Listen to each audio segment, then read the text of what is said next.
पहले आप गूगल से एक बात पूछते थे, गूगल आपको 1 मिलियन वेबसाइट्स निकाल के दे देती थी कि खुद सर्च करो, ढूंढो, जो सच है जो झूठ है खुद फैसला करो। लेकिन अब चैट जीपीटी आपको एक लाइन का आंसर देती है और आप मजबूर होते हैं उस एक लाइन के आंसर को सच मानने के लिए। What machine is saying true, you are believing that statement as the ultimate truth. This is a wake up call. ये wake up call है कि मशीन जो कह रही है आप उसको सच मान रहे हैं। So if you think that education is only about acquiring information and mastering procedures, then machine is doing it very well. अगर आप समझते हैं कि सिर्फ इल्म हासिल करना है, किसी चीज को करने में महारत इख्तियार कर लेना, यही सब कुछ है, तो मशीन ये काम बहुत बेहतरीन अंदाज से कर रही है। So what remains distinctively human, आप इंसान है, ये क्या साबित करेगी चीज?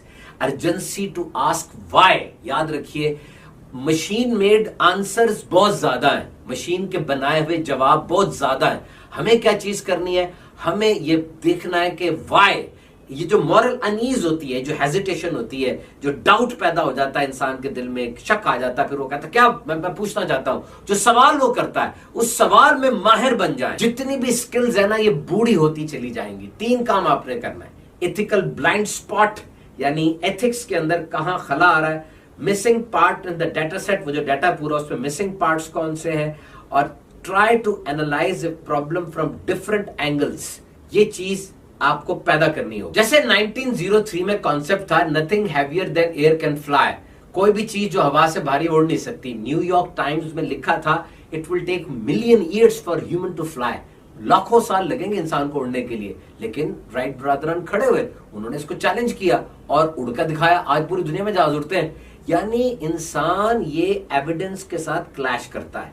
इसके अंदर एक चीज होती है कि ये सर्टेनिटी को क्लैश करता है, ये अपने असूल खुद बनाता है, एक बात जो मौजूद होती है उसको चैलेंज करके अपना नया वर्जन बनाता है। ये चीज मशीन नहीं कर सकती। अगर 1903 में चैट जीपीटी होती और आप उससे पूछते कि भाई बताओ क्या इंसान उड़ सकता है, तो उसका जो अवेलेबल डेटा था उसने उस डेटा में से ही निकाल के लेकर आना था ना।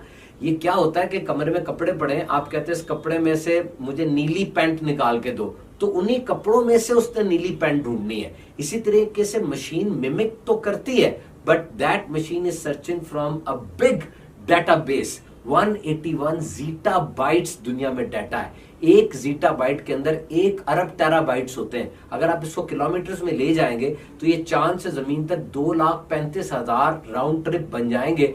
तो मशीन इतने बड़े डाटाबेस में से सर्च करके ला रही होती है। तो 1903 में अगर आप पूछते चैट जीपीटी से क्या इंसान उड़ सकता है, तो उस वक्त का अवेलेबल डेटा तो यही था कि जी नहीं उड़ सकता। आपको जवाब मिलना था नहीं उड़ सकता। अब ये देखिए वॉकर S2, ये ह्यूमनॉइड रोबोट है। ये खुद अपनी बैटरी तब्दील कर लेता है जब इसकी बैटरी कम हो जाए, यानी इसने नहीं मरना, हमें मार देना। और ये सर्जरी ऑन एग, एक अंडे के ऊपर सर्जरी की है इस रोबोट ने, और उसकी सिर्फ छिलके को तोड़ा, अंदर कोई नुकसान नहीं पहुंचाया। 22 मिलियन वर्ड्स के ऊपर 1326 एपिसोड्स टेक और साइंस के प्री चैट जीपीटी एरा 2021 से पहले इन्होंने एनालाइज किया, क्योंकि इनके मुताबिक इंसान के बोलने में लैंग्वेज के अंदर इश्यूज आ रहे हैं। जो डोमिनेंट लैंग्वेज है वो यूज हो रही है, लोकल लैंग्वेजेस पीछे हो रही हैं।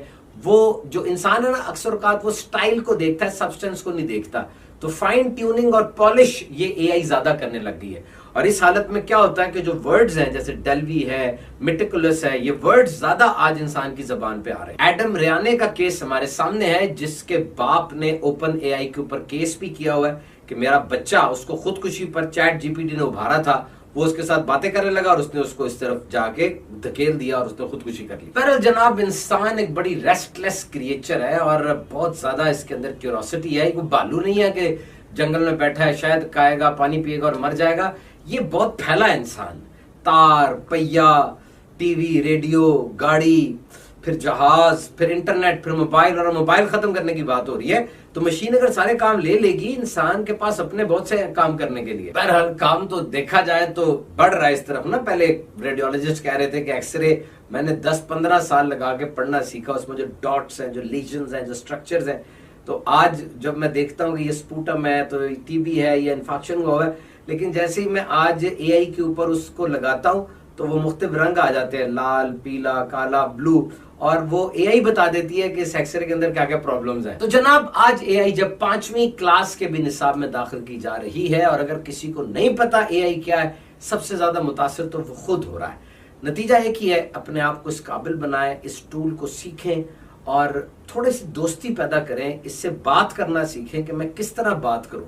यकीन करें हफ्तों में इतने मिलियनेयर्स पैदा हो जाने हैं जो कि सदियों में नहीं हुए, क्योंकि अब ये चीजें आसान हो गई हैं। आप कई कुछ लाख रुपए लगा के बिल्कुल नया बिजनेस आइडिया जबरदस्त तरीके से बना सकते हैं। एआई के अंदर ये ताकत मौजूद है। ऐसे कोर्सेज करें और अपने बच्चों को करवाएं, कामयाब हो जाएंगे।